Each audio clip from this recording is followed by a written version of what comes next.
essayer de me mettre plus en face possible.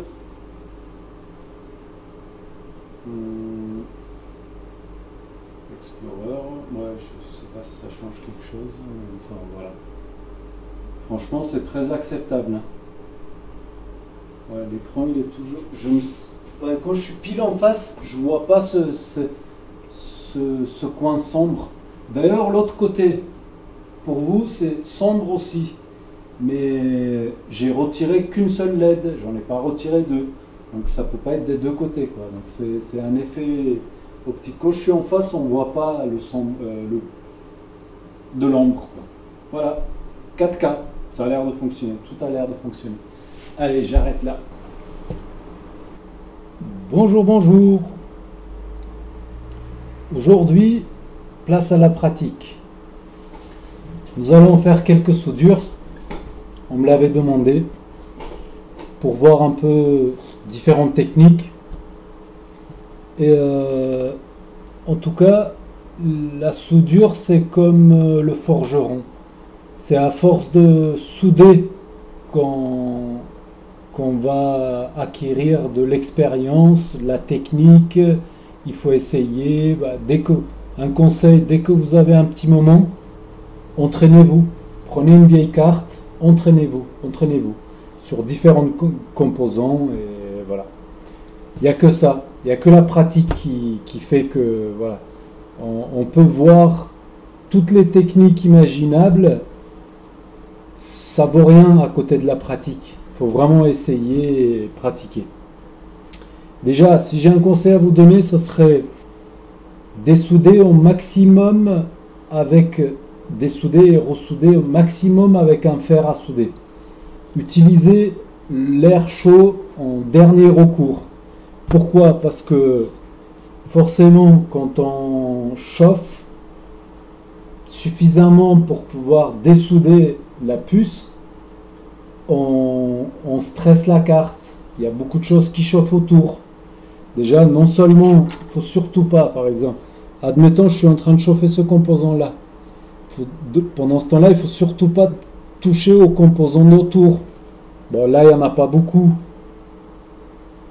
Mais autour du super IO, par exemple. Voilà, quand on dessoude un super IO, à côté, il y a des tout petits composants. On a vite fait de les bouger de place. Alors, ce ne serait pas grave si on se rappelle à quel endroit étaient les composants. On peut les remettre en place. Mais si on ne se rappelle plus dans quel sens ça va, où était soudé le composant, ça peut vite virer au pas très bien. Voilà, donc les composants qu'on peut souder, dessouder, souder au fer, ce seraient des composants à 2 pattes, voire 3, voire 4. Mais au-delà, ça devient compliqué. Au-delà, ça devient... Bon, on va faire le test. On va même essayer de dessouder le BIOS, si on y arrive, qui a, comme on le sait déjà, 4 et 4 pattes. Donc ça en fait 8. Donc voilà. Et seulement après, on passera au fer, à l'air chaud. Voilà, je viens de chauffer mon fer aux alentours de 300 degrés, 306 exactement. Le 6 n'a pas beaucoup d'importance, mais ce qui est très important, c'est que votre panne, elle soit toujours propre. Par exemple, pas comme la mienne. Pas comme la mienne. Et là, on peut voir des endroits un peu sombres, ça, c'est pas terrible. Il faut toujours prendre soin de sa panne. Parce que si la panne commence à repousser l'étain, eh bien là, on n'est pas bon. On n'est pas bon. Quelle option il nous reste? Il y a différentes façons de nettoyer la panne pour récupérer que ce soit optimal, quoi. Je vous laisse découvrir ça, comment entretenir sa panne, comment la nettoyer. Et peut-être au tout dernier recours, mais c'est vraiment déconseillé, c'est de limer. Enfin, il faut y aller avec du papier à poncer légèrement pour enlever la couche qui s'est corrosée. Il y a des produits qui commencent à attaquer la panne. C'est du fer très très dur, c'est pas du fer, c'est une sorte d'acier qui résiste à des très hautes températures. Donc une fois que ça a attaqué, ça peut être un peu compliqué à récupérer. Ma panne, celle-ci en particulier, c'est pas grave, parce que c'est une panne en cuivre. Pour moi, c'est ce qu'il y a de mieux. J'ai touché à ça une fois, j'ai du mal à passer à autre chose. D'ailleurs, je vais vous montrer, j'ai différentes pannes ici.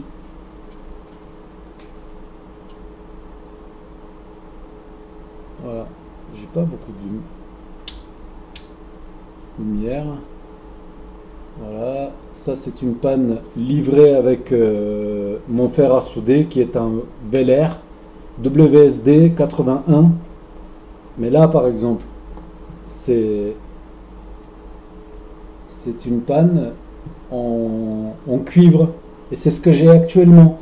Ça noircit de suite, mais d'ailleurs quand on utilise une panne neuve, dès que vous commencez à la chauffer, un conseil, dès que vous commencez à la chauffer, mettez tout de suite de l'étain dessus. Tout de suite. Avant que l'acier, ou peu importe ce que vous avez au bout, avant que ça oxyde, avant que ça devienne autre chose. Et le fait de mettre de l'étain dessus, l'étain va venir couvrir tout de suite la panne et va protéger la panne pour la suite. Va protéger la panne. Voilà, c'est comme ça. Il y a des tutos là-dessus, donc voilà. Et moi, j'ai du cuivre et franchement, j'en suis très très content. Très très content. Sinon, j'ai des pannes. J'ai une panne là qui est toute neuve, mais c'est pas du cuivre. C'est une sorte d'acier haute température. Je sais pas ce que c'est comme matière. Voilà. On y va. On est par là. Par exemple, les condensateurs. Bon, vous me voyez les casser, mais normalement, il faut les dessouder. On peut mettre un peu de flux. Un tout petit peu. Ensuite, on vient avec notre étain. Parce que là, les cartes d'usine, les fabricants, ils utilisent de l'étain assez haute température. Parce qu'il n'y a pas de plomb dedans. Parce que le plomb, comme vous le savez, c'est interdit. On peut plus, parce qu'on s'est rendu compte que c'était nocif pour la santé, donc on essaye de retirer un maximum le plomb de partout, notamment également de l'étain. Celui-ci, non. Celui que je vais utiliser aujourd'hui, non.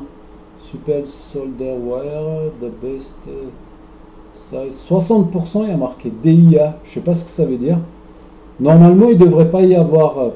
cette bobine, elle vient de la France. Normalement, il ne devrait pas y avoir du plomb dedans.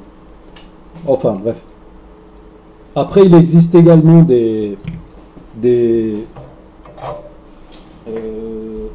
comment on appelle ça? De l'étain basse température. J'en ai quelque part, mais alors où? Ah ben là, j'ai trouvé son papier. L'étain, je ne sais pas où il est. Je m'en suis servi un peu, mais je ne suis pas fan. Alors, la technique consiste à, par exemple, si vous voulez baisser la température de fusion de votre composant, ce qu'on fait, c'est bizarre que je ne l'ai pas là, ça devait être par ici normalement. Bref, on vient avec l'étain basse température, on fait ça. Enfin, pas sur ce genre de composant, hein. Voilà, je viens de rajouter de l'étain. Pas beaucoup, mais je vais continuer à en rajouter. Admettons que c'est de l'étain basse température. Là, ce n'est pas le cas, mais pour l'exemple, voilà, je viens d'en rajouter. Ce qui veut dire que l'étain d'origine, admettons, il avait une température de fusion de, je vais dire n'importe quoi, 350 degrés. Et moi, l'étain de basse température, dans mes souvenirs, je crois que ça doit être marqué là. Ah voilà, entre 200 et 210 degrés.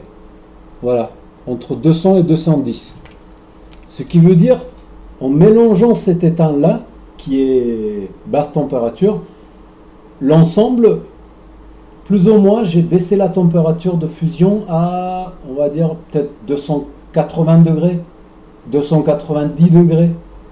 C'est mieux que rien.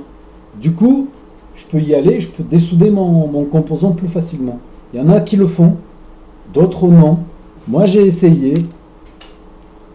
Ça fonctionne, mais le problème, c'est que ça fait longtemps que je l'ai cet étain basse température.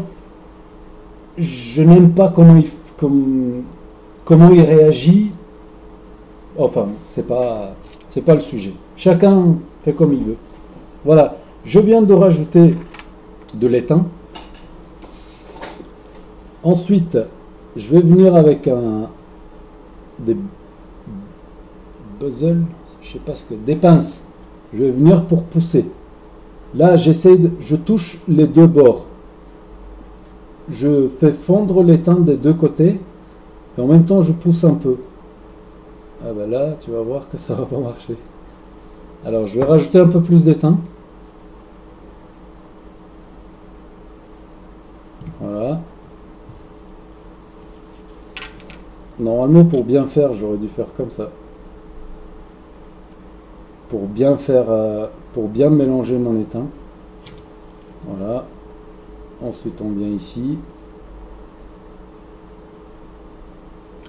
Voilà.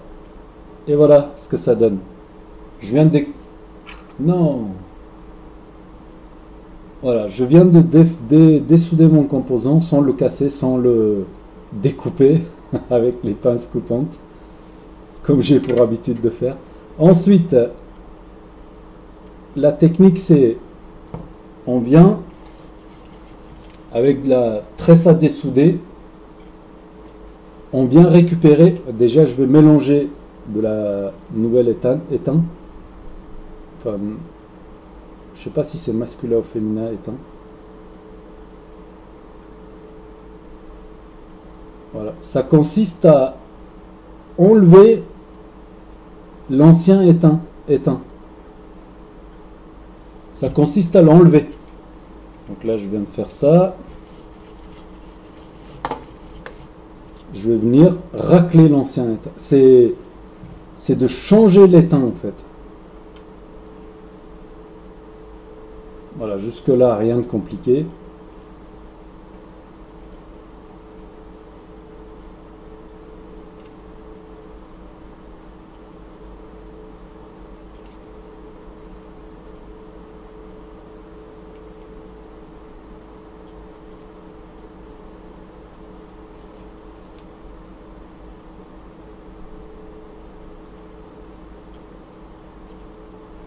Voilà, je viens d'enlever mon ancien et je vais venir avec mon composant.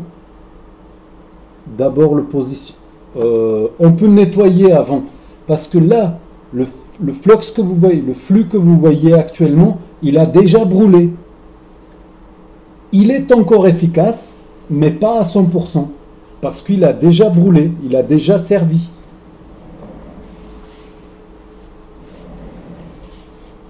Bon, dans le feu de l'action, bien sûr, je ne perds pas de temps à nettoyer à chaque fois.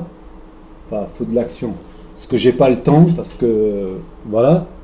Mais pour bien faire, je vais venir nettoyer la surface. Ce qui veut dire j'enlève le flux, l'ancien flux. J'ai enlevé l'ancien étain. Et là, maintenant, j'enlève l'ancien flux. Voilà. C'est sec, plus ou moins. C'est pour le principe en fait. Ensuite, je viens et j'applique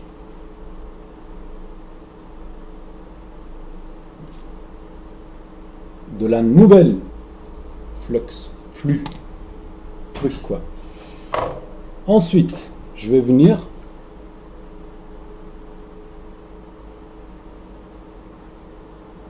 positionner mon composant. Bien sûr, plus c'est petit, plus c'est difficile. Donc je le positionne. Ça c'est la technique au fer à souder. Mais ça m'évite de chauffer la carte inutilement. Donc là, il faut que je maintienne mon composant sur place et je ne peux pas également venir toucher avec de l'étain dessus. Donc je vais charger un peu ma panne d'étain. Moi je fais comme ça. Les autres font autrement. C'est pas grave. Je vais venir bloquer un peu mon composant.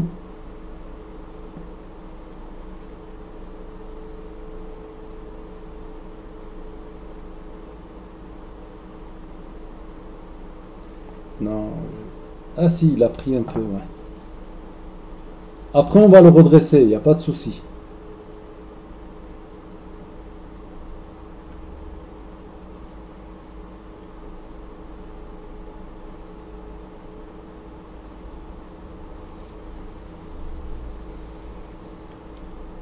Ok, ça peut arriver. C'est pas grave, tout va bien.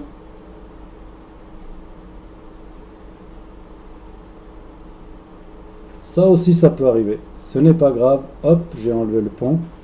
Je viens.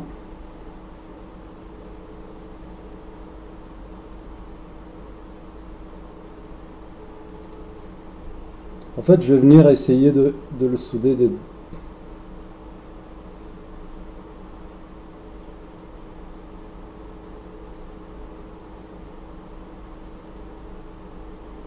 On commence à être pas trop mal là. Vous vous placez comme c'est plus pratique pour vous.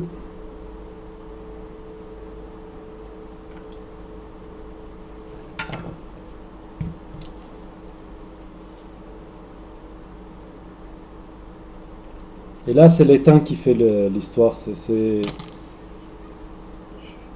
le mien, celui, le bleu là, il est pas mal.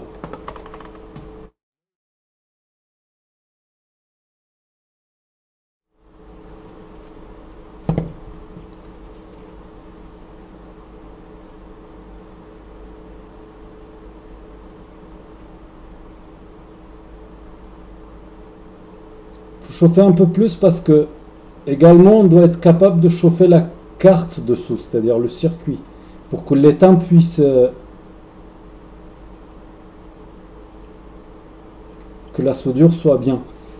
Voilà, je pense qu'on est pas mal. Je nettoie, je vais donner un petit dernier. Non, j'étais pas dessus, punaise. Je remets du flux. Là j'ai fait une petite pointe. Quand je fais des soudures, j'aime pas laisser des pointes, des trucs dans tous les sens. Voilà. Voilà ce que ça donne. Maintenant je vais venir nettoyer et vous montrer de plus près ce que ça donne.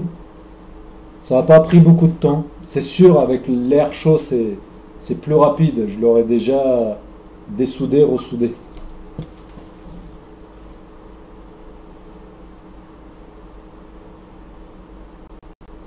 Après, c'est libre à vous de vous regarder à quel endroit se trouve le composant. À quel endroit sur la carte. Est-ce que ça craint si je chauffe, etc. C'est des décisions que vous devez prendre, ce qui est plus pratique pour vous. Voilà, je peux nettoyer encore mieux, mais ça devrait aller pour l'expérience.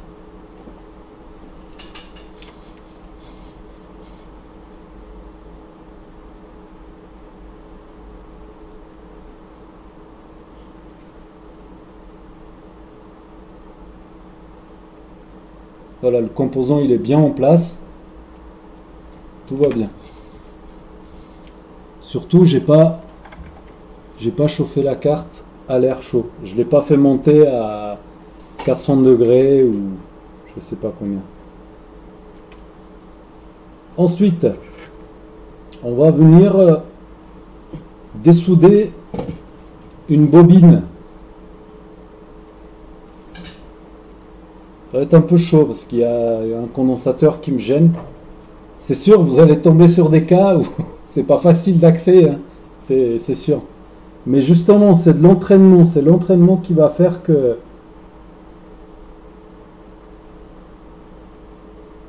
Alors, le fait de rajouter de l'étain, qu'est-ce qui se fait? Qu'est-ce qui se passe? Admettons, j'ai un fer à souder qui n'est pas très costaud.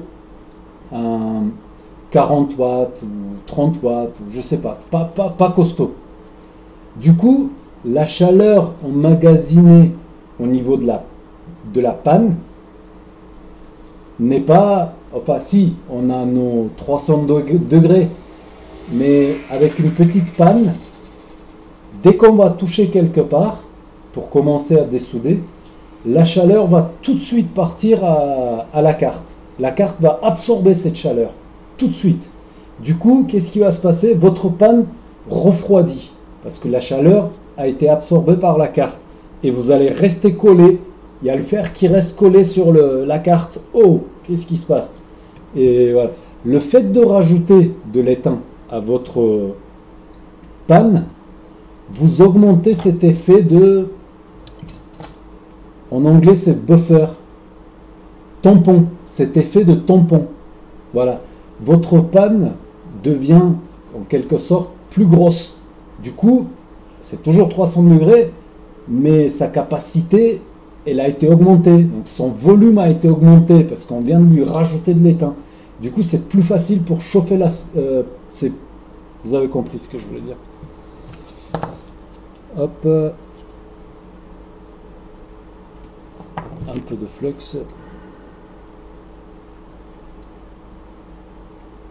Oui, je sais, il y en a, ils ne seront pas contents que je continue à l'appeler flux, mais c'est, vous savez, c'est les habitudes. Voilà, je commence à chauffer, il faut que je chauffe un petit peu, parce qu'il y a la carte qui est en train d'absorber, le composant aussi. Voilà, mais ça vient. Voilà ce qui vient de se passer. Je nettoie ma panne, je viens, et voilà. Le condensateur m'a un petit peu gêné, mais tout va bien, il est en place. Je vais tourner comme ça.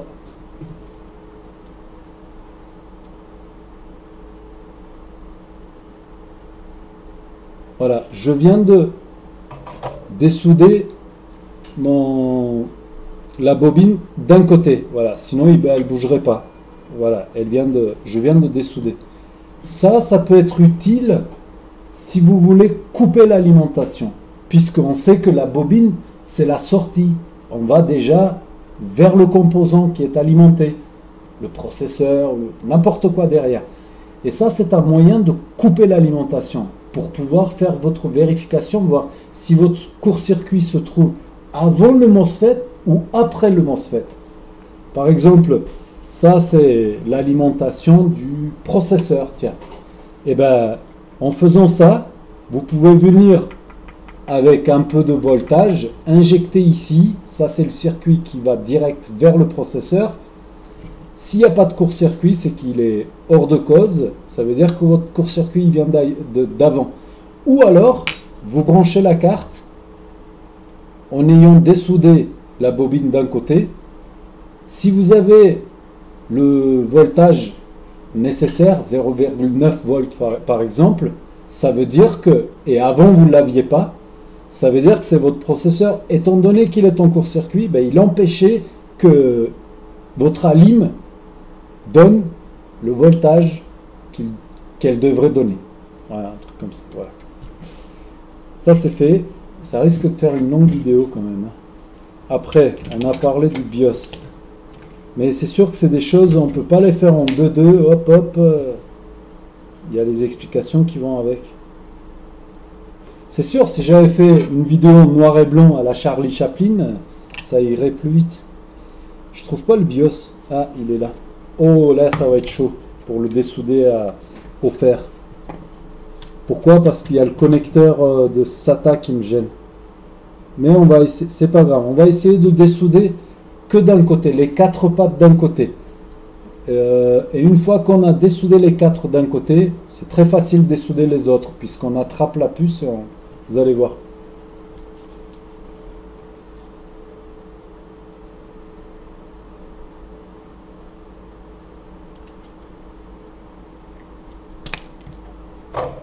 Je vais utiliser mon étain.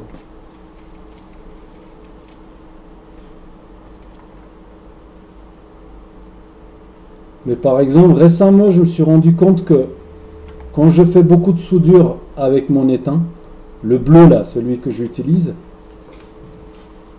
au bout d'un moment, ça me donne mal à la tête. Voilà, donc à vous de voir.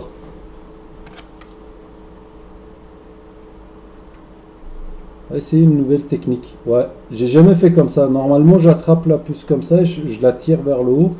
Mais là, c'est une nouvelle technique. Comme quoi, la pratique, toujours essayer de différentes Ah, punaise, c'est dingue. Voilà ce qui se passe. Le BIOS, il s'est soulevé tout seul. Tout seul, comme un grand. Comme s'il ne demandait que ça. Voilà, différentes. Alors que ma technique d'habitude de faire ça, ça glisse, etc. Enfin, voilà. La technique, comme quoi. Voilà, un peu de flux pour récupérer l'étain sur les pattes.